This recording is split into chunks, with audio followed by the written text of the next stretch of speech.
안녕하세요. 금빈 라디오입니다. 사람들의 인생 이야기를 조용하고 깊이 있게 들려드리는 시간입니다. 구독과 좋아요는 이 채널을 따뜻하게 지켜주는 힘이 됩니다. 오늘의 사연은 사위에게 학대받던 노모의 진실을 뒤늦게 알게 된 딸이 죄책감과 분노를 딛고 엄마를 지키기 위해 싸우는 이야기입니다. 사연 시작합니다. 퇴직까지 석 달 남았습니다. 교직에 30해 넘게 있으면서 늘 교실과 아이들만 보고 살았죠. 어느 날 문득 거울 속 제 얼굴을 보고 생각했어요. 나라는 사람은 언제 쉬어봤나. 그래서 처음으로 일주일짜리 휴가를 냈습니다. 그 휴가를 고작 엄마 병원에 가는데 쓴다고 말하자 후배 교사들이 뭐라 했는지 아세요? 진짜 딸은 다르다, 멋지시다고. 근데 이상했어요. 그 말이 하나도 기쁘지 않았습니다. 도대체 언제부터 엄마는 저에게 미뤄도 되는 사람이 되었던 걸까요? 시골 종합병원에 도착하자 공기부터 다르게 느껴졌습니다. 소독약 냄새가 코 속 깊숙이 박히고 바닥은 이상하리만큼 반들거렸죠. 병실 문을 열고 들어섰을 때 저도 모르게 숨을 멈췄습니다. 침대에 누워있는 사람이 정말 우리 엄마 맞나 싶었거든요.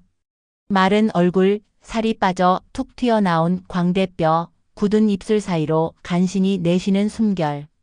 두 눈은 감겨 있었지만 속눈썹이 미세하게 떨리고 있었어요. 엄마, 저예요. 윤정. 듣고 계시죠? 저는 엄마 손을 조심스레 잡았습니다. 그 손 어쩌면 그렇게 뼈만 남았을까요?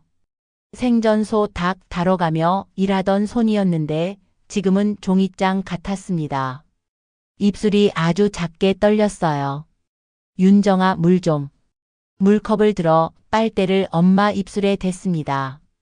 조금씩 삼키시는 모습이 안쓰러워서 눈물이 고일 뻔했죠. 그때였어요. 병실 문이 조용히 열렸고 도연이 들어왔습니다. 왔어? 어머님 좀 괜찮아지셨어? 도연은 웃으며 다가왔고 침대 옆에 섰습니다. 말투는 다정했지만 그 표정이 어쩐지 낯설었어요.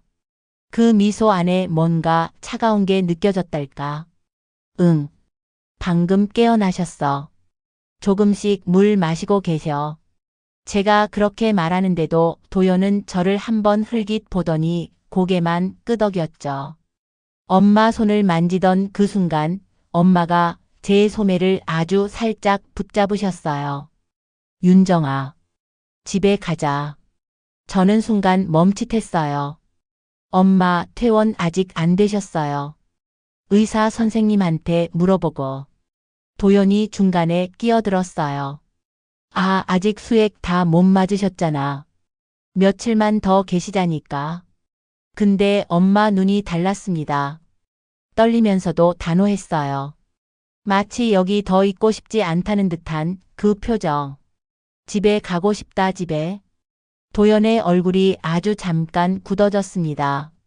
그 순간을 저는 놓치지 않았어요. 뭔가 이상하다는 생각이 가슴을 찔렀습니다. 분명 무언가 감춰진 게 있다는 직감이 들었죠. 그리고 그날 밤 전 결심했습니다.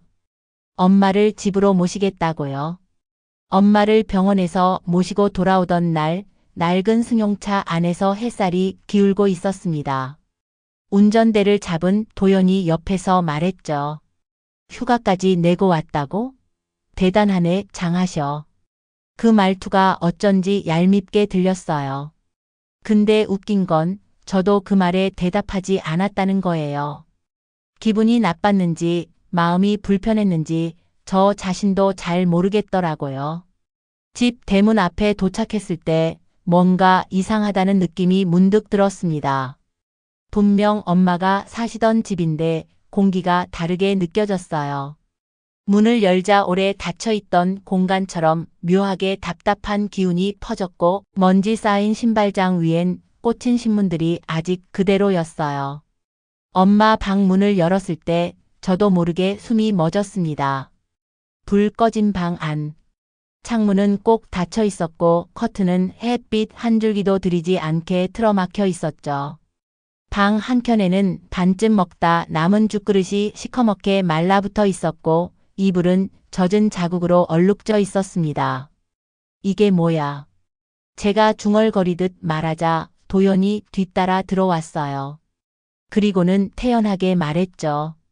엄마 요즘 치매 증상 심해졌어.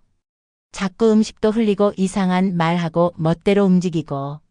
내가 아무리 치워도 소용없다니요. 저는 말없이 방 안을 둘러보았습니다. 엄마가 원래 어떤 분인지 도연은 모를 겁니다. 평생 살림 하나 흐트러짐 없이 사셨고 방바닥에 머리카락 하나도 그냥 두지 않던 사람이셨어요. 아버지 양복 다림질은 물론 마당 낙엽도 매일 쓸던 분이셨어요. 그런 분이 이렇게까지 되셨다고요? 도연이 나가고 나서 저는 이불을 정리하고 방 안 곳곳을 조심스럽게 살펴봤어요. 그리고 문고리에 손이 닿았을 때였습니다. 바깥쪽에 달린 작은 잠금 장치 하나가 눈에 들어왔죠. 안전고리처럼 보였지만 위치가 이상했어요. 안에서 거는 게 아니라 밖에서 잠그는 고리였거든요. 이거 언제 단 거야? 제가 조심스럽게 묻자 도연은 슬쩍 어깨를 으쓱했어요. 밤마다 나가시려고 해서 그래. 혹시나 넘어질까봐. 안전 때문에 단 건데 문제 있어? 목소리엔 짜증 섞인 기색도 살짝 묻어 있었어요. 저는 더 묻지 않았습니다. 묻기 시작하면 뭔가가 터져버릴 것 같았거든요. 그날 밤이었어요. 엄마가 잠든 줄 알았는데 갑자기 제 손목을 살짝 잡으셨어요. 깜짝 놀라 고개를 돌리자 엄마는 제 눈을 가만히 바라보셨어요. 입술이 바르르 떨렸고 마른 손끝은 어딘가 불안하게 흔들렸습니다. 윤정아, 그 사람 밥 안 줘. 굶겼어. 순간 숨이 턱 막혔습니다. 엄마의 말이었어요. 명확하게 또박또박 그렇게 말씀하셨어요. 엄마 진짜야? 도연이가? 하지만 엄마는 금세 혼란스러운 얼굴이 되더니 눈을 감고 몸을 웅크리셨어요. 그 모습이 너무 작고 약해 보였어요. 그날 밤 저는 잠을 이루지 못했습니다. 진짜일까? 아니면 병세가 심해져서 하신 헛말일까? 하지만 마음속에 자꾸만 쌓이는 불신은 멈출 수가 없었습니다. 엄마의 말, 그 떨리는 입술이 자꾸 귓가를 맴돌았어요. 굶겼어. 엄마를 집으로 모신 건 단지 엄마가 원하셨기 때문만은 아니었어요. 도무지 마음이 놓이지 않았습니다. 도연의 태도도 엄마의 말도 뭔가 다 맞물려 돌아가는 기분이었죠. 서울로 복귀하겠다고 말하고도 저는 그대로 남았습니다. 시골 여관에 묵으며 상황을 지켜보기로 했죠. 전직 동기 중 경찰로 일하는 친구가 있었는데 그 친구에게 몰래 카메라 설치를 부탁했어요. 거실, 부엌, 엄마 방 안에 작은 렌즈 하나씩 모두 도연 몰래 심었습니다. 도연은 그날도 웃으며 말했죠. 윤정아, 가서 푹 쉬어. 엄마는 내가 잘 챙기게. 근데 왜 이렇게 피곤해 보여? 신경 좀 꺼. 반말에 짜증이 올라왔지만 그 순간은 참았습니다. 웃고 있었지만 그 얼굴 더는 믿을 수 없었어요.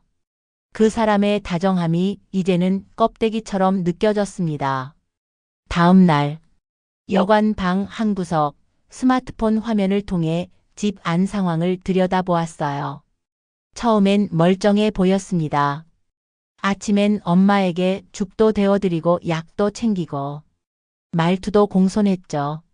그런데 시간이 갈수록 이상한 장면들이 보이기 시작했어요. 점심 무렵 도연은 부엌에 있었지만 엄마에겐 아무것도 가져다 주지 않았습니다. 엄마 방문은 굳게 닫혀 있었고요. 한참 뒤 문 쪽에서 두드리는 소리가 들렸고 화면엔 엄마가 문 앞에서 뭐라고 말하는 장면이 찍혔어요. 배고파 도연아 밥 좀 줘. 도연은 그 말을 무시한 채 TV 소리를 더 키우고는 소파에 앉아 간식을 먹고 있었어요. 눈앞이 흐려졌습니다. 그 사람이 엄마를 저렇게 대했다는 게 믿기지 않았어요. 셋째 날 밤, 도연은 누군가와 전화를 하고 있었어요. 부엌에서 소곤대며 말하는 그 목소리는 더 이상 익숙하지 않았죠. 응, 걱정 마. 그 사람 출장 갔어. 서류는 다 준비됐고 김 여사 도장도 받았어. 며칠만 더 버티면 다 내 거야. 땅도 집도. 그 딸녀는 아무것도 몰라. 그 순간 제 심장이 멎는 줄 알았습니다. 김 여사. 그건 엄마였어요. 입을 틀어막고 울음이 나올 것 같은 걸 꾹 눌렀습니다. 전화기 너머 웃음소리가 들렸어요. 그 사람 아직도 진심인 척 하고 있었던 거죠. 제가 눈치 못 채고 있다는 걸 즐기기라도 하는 듯한 그 표정이 떠올라 소름이 돋았습니다. 그리고 마지막 말. 약 좀 줬어. 천천히 약해지고 있으니까. 조금만 더, 조금만 참으면 끝나. 화면을 멈춘 채 저는 바닥에 주저앉았습니다. 숨을 쉴 수가 없었어요. 엄마가 위험하다는 걸 이젠 확실히 알았습니다. 지금 당장 그 집으로 가야 한다는 걸요. 하지만 그 전에 증거가 필요했습니다. 완전하고 되돌릴 수 없는 증거. 새벽 첫 차를 타고 집에 도착했을 때 마당엔 아직 서리가 내려앉아 있었습니다. 도연은 없었어요. 서울에 잠깐 올라간다고 했죠. 기회는 그뿐이었습니다. 엄마는 여전히 방 안에서 잠들어 계셨고 표정은 어딘가 고통스러워 보였어요. 불안했지만 우선 도연의 방부터 살펴보기로 했습니다. 서랍 하나하나를 조심스레 열었습니다. 속옷 및 서류 뭉치, 노트북 하단까지. 결국 장롱 안 얇은 봉투 하나가 손끝에 걸렸어요. 그 안엔 위임장이 들어 있었습니다.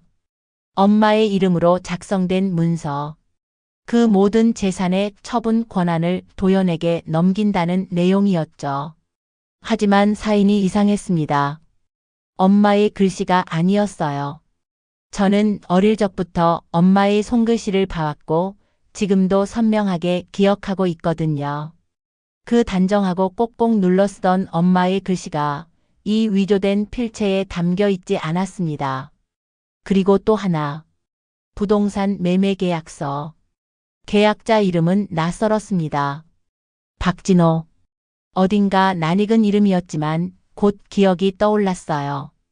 결혼 전에 도연이 한번 얘기했던 예전 여자 문제로 싸웠을 때 언급했던 이름. 진호라는 친구. 그땐 그냥 넘겼지만 지금은 아니었어요. 그 사람이 이 서류에 왜 등장하는 건지 설명이 필요했죠. 그리고 서랍 깊숙한 곳 낡은 약병 하나가 나왔습니다. 수면제. 라벨은 모호했지만 교직 시절 상담실에 들어온 사례에서 봤던 성분이었어요. 장기 복용 시엔 노인에게 혼수 상태를 유발할 수 있다는 약. 엄마가 삼킨 약이 그거였을지도 모른다는 생각이 들자 다리가 풀릴 것 같았습니다. 서류와 약병 모든 걸 사진으로 찍어 제 폰에 저장했습니다. 그리고 민지에게 전화를 걸었어요. 민지야, 엄마 혈액 검사 다시 해줄 수 있어? 수면제 성분이 나오는지 꼭 확인 좀 해줘. 조금 아니 많이 이상해. 전화를 끊고 저는 다시 엄마 방으로 향했어요. 손등은 더 차가워져 있었고 입술은 마르다 못해 갈라져 있었습니다. 그 모습을 보자 울컥한 감정이 가슴을 덮쳤습니다. 엄마, 제가 이제 다 알아낼게요. 조금만 더 버텨줘요. 제발요. 그때였습니다. 현관문이 덜컥 열리는 소리가 들렸어요. 도연이 돌아온 겁니다. 저는 황급히 서류를 원래 자리로 돌려놓았고 약병도 조심스럽게 숨겼습니다. 하지만 열쇠 하나를 떨어뜨린 채였습니다. 서랍을 잠그던 작은 열쇠. 윤정아, 어딨어? 어디 간 줄 알았네.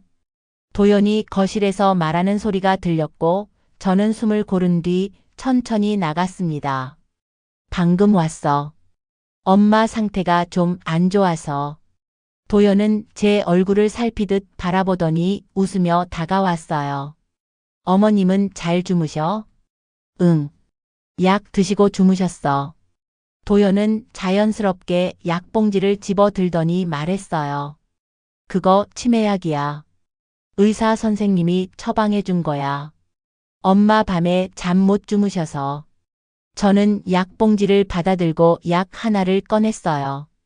하얀 알약. 어디선가 본 듯한 익숙한 모양. 책상 위에 올려둔 상태에서 도연을 똑바로 쳐다봤습니다. 이거 수면제 아냐? 도연의 얼굴이 딱 멈췄어요. 그러다 다시 웃었죠. 뭘 또 그렇게 예민하게 그래. 그냥 약한 수면 성분 들어간 치매약이야. 요즘 그런 약 많아. 말은 그랬지만 저는 느꼈습니다. 그 사람이 무너질 준비를 하고 있다는 걸. 도연은 저를 피하지 않았습니다. 오히려 눈을 마주치며 뻔뻔하리만큼 웃고 있었어요. 그 미소가 더 이상 다정해 보이지 않았습니다. 가면을 쓰고 있다는 걸 이제 확실히 느낄 수 있었거든요. 이 약, 내가 예전에 학교 상담실에서 본 적 있어. 수면제야. 그냥 조금 졸린 약이 아니라 노인한테 장기 복용하면 위험한 거라고. 제가 그렇게 말하자 도연의 미간이 살짝 찌푸려졌습니다. 그래서 뭐? 엄마 밤에 자꾸 깨시잖아. 안 그래도 치매 증상 오고 있어서 편하게 쉬시라고 챙긴 거라고. 치매 진단 병원에서 제대로 받은 거야? 기록은 있어? 처방전은? 그 순간 도연의 표정이 살짝 굳었어요. 대답은 없었고 대신 어깨를 으쓱했죠. 시골 의원이잖아. 그런 데는 잘 안 줘. 뭐가 그렇게 의심스러워? 의심스러워? 그 말에 제 속이 끓어오르기 시작했습니다. 문고리에 달린 자물쇠, 굶은 채로 문 두드리던 엄마 모습, 그리고 당신 통화한 내용. 뭐 하나 안 수상한 게 있어? 도연의 얼굴에서 웃음이 사라졌습니다. 눈빛이 바뀌었고 입술이 바르르 떨렸어요. 하지만 곧 다시 고개를 들고 제게 다가왔습니다. 윤정아, 너 지금 나한테 뒤집어 씌우는 거야? 제가 고개를 천천히 저었습니다. 아니, 증거를 갖고 있어. 내가 통화하면서 뭐라고 했는지 그 영상까지 다 있어. 말끝을 흐리자 도연의 얼굴이 순간 하얘졌습니다. 너 CCTV 설치했어? 대답 대신 스마트폰을 꺼내 거실 테이블에 올려놓았어요. 화면에선 엄마 방문 앞에서 밥 달라고 울먹이던 엄마의 모습이 재생되고 있었죠. 도연은 그 영상을 가만히 내려다봤습니다. 잠시 침묵이 흐른 뒤 천천히 고개를 들더니 말했어요. 그래. 했어. 그래서 뭐? 그 말에 저는 순간 말을 잃었습니다. 그 사람이 정말 인정할 줄은 몰랐거든요. 엄마가 날 죽일 뻔했어. 말은 안 하셨지. 근데 늘 날 무시하고 나를 사람 취급 안 했어. 너만 바라보고 나한테는 늘 시선 한 번 제대로 안 주셨잖아. 그건 핑계야. 핑계든 뭐든 난 내 인생 지키고 싶었어. 그 땅, 그 집 엄마가 나한테 주겠다고 했어. 서류도 직접 사인한 거야. 위조된 서명이잖아. 그 글씨 엄마 거 아니야. 내가 뭐 죽이기라도 했냐? 그 순간 저는 주먹을 꽉 쥐었습니다. 참아야 했습니다. 지금 이 자리에서 감정이 터지면 모든 게 흐트러질 거니까요. 이제 경찰 조사 들어갈 거야. 엄마 혈액에서 수면제 성분도 나왔어. 네가 무슨 말을 해도 다 소용없을 거야. 도연은 한동안 말을 잇지 못했어요. 그 눈동자 안에서 당황, 분노, 공포가 엉켜 흔들리고 있었어요. 그때 엄마 방 안에서 인기척이 났습니다. 엄마가 잠에서 깨어나신 거였죠. 기척을 느끼자 도연은 황급히 자리에서 일어났어요. 어머님 깨셨네. 약 드릴게. 웃으며 방으로 들어가려는 그 사람을 제가 가로막았습니다. 이제 그만해. 엄마한테 약 줄 자격 너 없어. 제 말에 도연은 한 걸음도 움직이지 못했어요. 그리고 그 자리에서 말없이 주저앉았습니다. 그 얼굴엔 이제 가면이 없었습니다. 오로지 끝을 직감한 자의 공허함만 남아 있었죠. 도연은 거실 바닥에 주저앉은 채 한참을 말없이 앉아 있었습니다. 제가 휴대폰을 꺼내 들었을 때에도 아무 말도 하지 않았죠. 진심이든 체념이든 이제 도망치지 않겠다는 태도처럼 보였어요. 하지만 그 눈빛은 여전히 말하고 있었습니다. 끝까지 발뺌하고 싶다고. 저는 침착하게 경찰 민지에게 전화를 걸었습니다. 응, 지금 바로 와줘. 확실한 증거도 있고 엄마 상태도 확인해야 해. 살인 미수까지 갈 수도 있어. 수면제 과다 복용 흔적 나왔어. 통화를 끝낸 뒤 도연에게 말했죠. 이제 경찰 올 거야. 도연 씨 앞으로 무슨 일이 벌어지는지 당신 감당할 수 있어? 도연은 제 말을 듣고도 아무 말 없었어요. 다만 고개를 돌려 창밖을 바라보다가 피식 웃었습니다. 웃기지 않아? 내가 여기까지 와서 이렇게까지 했는데 결국 너한테 다 들켰네. 넌 왜 그랬어? 엄마를 그렇게까지. 당신이 어떤 짓을 한 건지 알아? 그 사람의 얼굴이 처음으로 일그러졌습니다. 두려움과 분노 그리고 아주 잠깐 후회 같은 게 비쳤어요. 내가 바란 거 그거 하나였어. 평범하게 살고 싶었고 안정적인 집에서 살고 싶었어. 너네 집, 그 땅, 그 재산. 그게 나한텐 유일한 희망이었어. 희망? 그게 사람 굶기는 핑계가 돼? 윤정아, 넌 모르지. 넌 언제나 사랑받았고 인정받았잖아. 나는 단 한 번도 그런 걸 받은 적 없어. 내 엄마도 나한테 웃은 적 한 번 없었다. 웃어줄 만한 짓을 한 적도 없었지. 엄마는 말수는 없었지만 정직하게 살아온 분이야. 내가 그런 분을 의심하고 이용하고 갉아먹었다는 게 그게 내 말하는 희망이야? 그 순간 현관문 초인종이 울렸습니다. 경찰 2명과 함께 민지가 들어왔죠. 도연은 움찔했지만 일어나지 않았어요. 윤정 씨, 도연 씨는 이대로 체포할게요. 노인학대, 사문서 위조, 재산 편취 미수, 살인 미수 혐의까지 다 포함이야. 민지가 말을 끝내기도 전에 도연이 벌떡 일어나 소리쳤습니다. 이건 말도 안 돼. 김 여사 서명한 거 맞다고. 나한텐 다 주겠다고 했어. 그럼 법정에서 말해. 정당하다면 거기서 증명하면 돼. 제가 차갑게 말했을 때 도연은 처음으로 저를 똑바로 쳐다봤습니다. 그 눈에는 더 이상 방어도 변명도 없었어요. 오직 멈춰버린 시간 속에 홀로 남겨진 사람처럼 텅 빈 공기만 맴돌고 있었죠. 민지는 도연의 손목에 수갑을 채웠습니다. 찰칵 금속 부딪히는 소리가 유난히 크게 들렸어요. 현관 밖에는 경찰차가 대기하고 있었고 이웃 몇몇이 고개를 내밀고 있었습니다. 도연은 고개를 푹 숙인 채 차 안으로 조용히 들어갔습니다. 문이 닫히고 경찰차가 떠난 뒤 저는 현관 앞에 서서 한동안 가만히 있었습니다. 발끝에 차가운 기운이 스며들었지만 움직일 수 없었어요.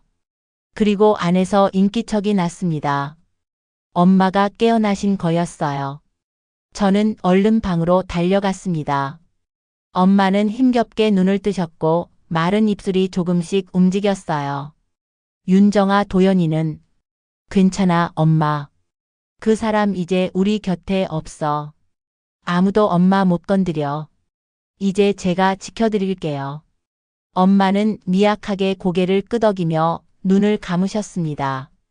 그리고 입가에 아주 약한 미소가 떠올랐어요. 정말 오랜만에 보는 따뜻한 엄마 얼굴이었습니다. 그날 밤 저는 엄마 방에서 한 걸음도 떨어지지 않았습니다. 불 꺼진 병실 안 수액이 조금씩 떨어지는 소리만이 귓가를 맴돌았어요. 침대 옆 의자에 앉아 엄마의 손등을 가만히 쓸어내렸습니다. 마른 살결은 여전히 차가웠고 가끔씩 손가락이 바르르 떨렸습니다. 그 떨림이 멈출 때마다 저도 숨을 멈췄어요. 혹시 이게 마지막이 아닐까 하는 두려움이 자꾸 엄습했죠. 민지가 말하길 엄마의 몸엔 이미 장기 손상이 꽤 진행됐다고 했습니다. 장기간의 영양실조, 수면제 복용, 방치. 모든 게 너무 늦게 드러난 거였어요. 저는 그 말을 받아들이지 못했습니다. 이제야 엄마 눈을 제대로 마주하게 됐는데, 이제야 엄마 손을 붙잡게 됐는데, 그 시간이 이렇게 끝나도 되는 걸까요? 엄마, 저예요. 윤정이. 속삭이듯 말하면 엄마는 가끔 눈을 움직이셨어요. 제 목소리를 듣고 계신다는 걸 믿고 싶었어요. 잠든 게 아니라 깨어 있으면서 쉬고 있는 거라고 그렇게 믿고 싶었습니다. 핸드폰 앨범을 열고 엄마와 찍은 예전 사진들을 하나씩 넘겨봤습니다. 시장 바닥에서 생선 고르던 사진, 마당에서 국화랑 웃고 있던 사진, 그리고 제 졸업식 날 수줍게 부위하시던 사진. 엄마는 평생 말수가 적은 분이셨지만 눈빛으로 다 말하셨던 분이었죠. 그런 엄마가 그런 분이 그 조용한 눈빛으로 살려달라고 했던 거예요. 저는 그게 견딜 수가 없었습니다. 엄마가 그렇게 무너져 가는 동안 저는 바쁘다는 핑계로 서울이라는 거리 뒤에 숨어 있었으니까요. 엄마, 미안해요. 제가 너무 늦게 왔어요. 이럴 줄 알았으면 더 자주 내려올걸. 그 사람 혼자 엄마 옆에 두지 말았어야 했는데. 제 말에 반응은 없었지만 엄마의 눈끝에 작은 물기가 맺혀 있었습니다. 그 순간 눈물이 터졌어요. 조용히 소리 없이 가슴이 내려앉는 눈물. 문득 엄마가 예전에 하셨던 말이 떠올랐습니다. 넌 아버지 닮아서 믿음직하단 소리 들어야 한다. 세상 믿지 말고 너 자신만 믿어라. 그 말이 지금은 이렇게 들렸어요. 내가 믿는 사람한테 배신당할 때 결국 지켜줄 사람은 가족뿐이라는 그 긴 세월이 남긴 유언 같은 말. 엄마는 그걸 말없이 가르치고 계셨던 거예요. 수액줄을 고쳐달라고 간호사를 불러야 했지만 그 순간만큼은 자리를 뜨고 싶지 않았습니다. 조용히 손을 잡고 침대 옆에 얼굴을 댔습니다. 엄마의 체온이 제 볼을 살짝 데웠습니다. 그 온기를 기억하려고, 그 온도 하나라도 마음에 새기려고. 엄마, 이제 걱정하지 마요. 다 끝났어요. 도연도, 그 서류들도, 약도. 이젠 아무것도 엄마를 해칠 수 없어요. 엄마는 잠든 얼굴로 천천히 숨을 내쉬셨어요. 그 숨결 속에 조금은 평온이 느껴졌습니다. 아니, 그렇게 믿고 싶었습니다. 그 밤은 엄마와 나눈 가장 길고 깊은 밤이었습니다. 아무 말 없이도 가장 많은 이야기를 나눈 시간. 말하지 못한 모든 것들이 서로의 손끝에서 전달되었던 밤이었죠. 엄마는 그날 새벽 조용히 눈을 떴습니다. 저는 의자에 몸을 기댄 채 졸고 있었는데 익숙한 목소리에 눈을 떴죠. 윤정아. 엄마. 저는 얼른 손을 잡았어요. 그 눈빛이 너무 또렷해서 놀랐습니다. 하루 전까지만 해도 겨우 숨 쉬던 분이 지금은 제 얼굴을 또렷이 바라보고 있었어요. 엄마는 마른 입술을 움직였어요. 미안하다. 다 내가 바보였어. 엄마가 왜 미안해요. 저도 다 몰랐어요. 엄마 곁에 너무 늦게 왔어요. 엄마의 눈에 눈물이 고였고 손끝이 떨렸습니다. 엄마는 말없이 고개를 저었어요. 그 사람 말에 속았어. 병원비 때문에 문서에 도장 찍으라길래. 네 아버지가 남긴 건데 그걸 내가. 저는 고개를 저었습니다. 엄마, 그거 다 무효야. 제가 다 알아냈고 이제 엄마 이름으로 다시 돌려놨어. 그 사람 감옥에 있어. 절대 다시는 못 와. 엄마는 안도한 듯 살짝 숨을 내쉬셨어요. 그 순간 얼굴에 스친 미소. 그게 엄마 인생 전체에서 가장 따뜻한 표정처럼 느껴졌습니다. 윤정아, 넌 아버지랑 다르구나. 그 말에 저는 아무 말도 하지 못했습니다. 엄마가 처음으로 꺼낸 아버지에 대한 말이었어요. 너는 믿어줬잖아. 날 구해줬어. 고맙다. 미안하다. 엄마는 그 말을 마지막으로 아주 천천히 눈을 감으셨습니다. 그 미소는 끝내 사라지지 않았어요. 그렇게 엄마는 평생 말하지 못한 사랑을 남기고 저를 떠나셨습니다. 장례식은 조용히 치렀습니다. 마을 어르신들이 모두 모여 엄마를 배웅해 주셨어요. 누군가는 엄마를 말없이 도와주는 분이라 했고 또 누군가는 마당 국화를 정말 예쁘게 키우시던 분이라고 했어요. 그 말들이 어쩌면 엄마의 진짜 삶이었겠죠. 며칠 뒤 저는 시청을 찾아가 서류에 사인했습니다. 그건 엄마 명의로 되어 있던 집과 땅을 노인복지시설로 기부하는 서류였어요.